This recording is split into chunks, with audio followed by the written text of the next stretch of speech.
রাত পোহালেই দেশের ৭টি উপজেলায় নির্বাচন। চতুর্থ ধাপে ভোট গ্রহণের আনুষ্ঠানিক প্রস্তুতি এরই মধ্যে শেষ করেছে নির্বাচন কমিশন। কেন্দ্রে কেন্দ্রে পাঠানো হচ্ছে নির্বাচনী সরঞ্জাম। বুধবার দেশের ২৭ জেলার ৭টি উপজেলায় সকাল ৮টা থেকে বিকেল ৪টা পর্যন্ত চলবে ভোট গ্রহণ। চেয়ারম্যান পদে ২৫১ জন, ভাইস চেয়ারম্যান পদে ২৬৫ জন ও মহিলা ভাইস চেয়ারম্যান পদে ২০৫ জন প্রার্থী রয়েছেন। ৫,১৪৪টি ভোট কেন্দ্রে ১,৪৩,৫৭,৮২০ জন ভোটার ভোট দেবেন। নির্বাচন উপলক্ষে উপজেলাগুলোতে সাধারণ ছুটি ঘোষণা করা হয়েছে। চতুর্থ ধাপে ৬০ উপজেলার মধ্যে ৬টিতে ইভিএমে এবং ৫৪টি উপজেলায় ব্যালট পেপারে ভোট গ্রহণ করা হবে।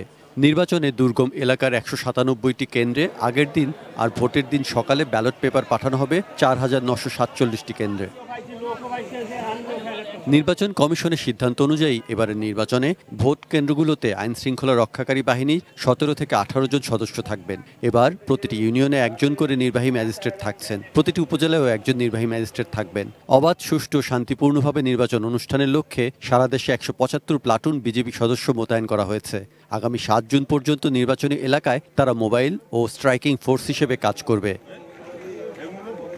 চতুর্থ ধাপের ভোটের মধ্য দিয়ে এবারের উপজেলা নির্বাচন শেষ হওয়ার কথা থাকলেও ঘূর্ণিঝড় রিমালের কারণে স্থগিত উপজেলাগুলোর মধ্যে ২০টি উপজেলায় আগামী ৯ জুন ভোট নেওয়া হবে।